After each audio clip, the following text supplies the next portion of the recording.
Salam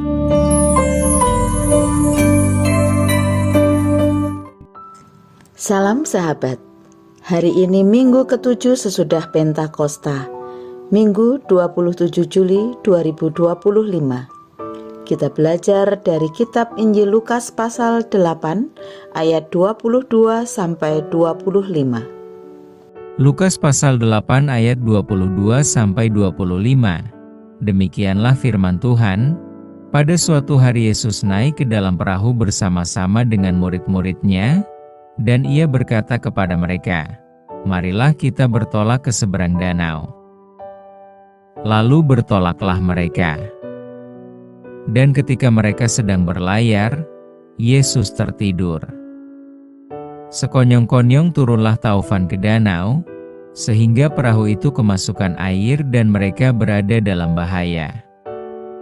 Maka datanglah murid-muridnya membangunkan dia. Katanya, "Guru, Guru, kita binasa." Ia pun bangun, lalu menghardik angin dan air yang mengamuk itu. Dan angin dan air itu pun reda dan danau itu menjadi teduh.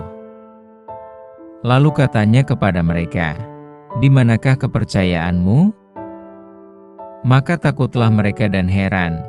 Lalu berkata seorang kepada yang lain, "Siapa gerangan orang ini, sehingga ia memberi perintah kepada angin dan air dan mereka taat kepadanya?" Tema kita, percayalah. Salah satu akar masalah yang dapat membuat relasi apapun menjadi rentan adalah tidak adanya kepercayaan. Kepercayaan merupakan salah satu dasar di dalam relasi. Saat kepercayaan hilang, muncullah kecurigaan, sehingga relasi bisa terganggu, bahkan rusak. Salah satu teguran yang Yesus berikan kepada murid-muridnya adalah, "Di manakah kepercayaanmu?" Ini jelas pertanyaan yang menohok bagi mereka yang sudah mendengarkan ajarannya dan bahkan menyaksikan banyak mujizatnya.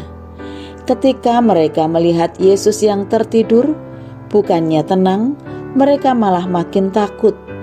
Hal itu karena pandangan mereka terfokus pada topan yang bisa menenggelamkan perahu mereka dan membuat mereka binasa. Tindakan Yesus yang bangun, menghardik angin dan air, serta membuat danau teduh, membuat mereka takut dalam arti mempertanyakan siapakah Yesus. Ia menegur murid-muridnya yang tetap berfokus pada situasi yang dihadapi daripada menyadari kehadirannya di dekat mereka. Keberadaan Yesus seakan-akan tidak cukup untuk membuat mereka yakin bahwa mereka akan sampai di tujuan apapun situasinya. Hal ini juga seringkali terjadi pada kita. Diri kita begitu cemas karena kita lebih berfokus pada apa yang kita alami, meski kita sadar bahwa ada Yesus dalam hidup kita. Nyatanya, kita lebih takut terhadap dampak buruk dari peristiwa yang kita alami. Kita tahu apa kata firman Tuhan, tetapi kita tidak bisa merasakan ketenangan darinya dan bahkan mulai meragukan keterlibatan Allah di dalam hidup kita.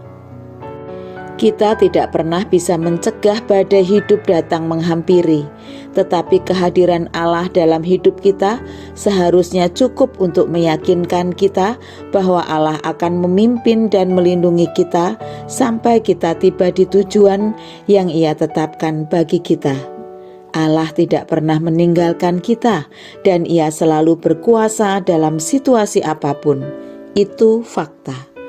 Allah lah yang memanggil dan membawa kita ke tujuannya, maka Ia juga yang akan menjamin keselamatan kita dari awal hingga akhir perjalanan hidup kita.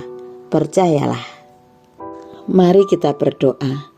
Bapa di surga, terima kasih karena Bapa sudah melindungi dan memberkati setiap pekerjaan kami di dalam minggu yang telah kami lalui, dan minggu ini mohon berkat-Mu agar kami mampu mengerjakan tugas-tugas kami dengan baik seturut kehendak Tuhan. Bapa di surga, kami tidak mungkin mampu mencegah badai hidup yang datang menghampiri kami. namun mampukan kami merasakan kehadiran Allah yang akan menolong kami untuk melawan dan mengatasi badai hidup yang datang dalam kehidupan kami. Kami serahkan minggu ini ke dalam tangan kasih-Mu. Kami serahkan hari ini. Tolonglah kami untuk menikmati ibadah bersama saudara-saudara seiman di dalam gereja kami. Berkati dan ampunilah dosa-dosa kami. Di dalam nama Tuhan Yesus Kristus kami berdoa. Amin.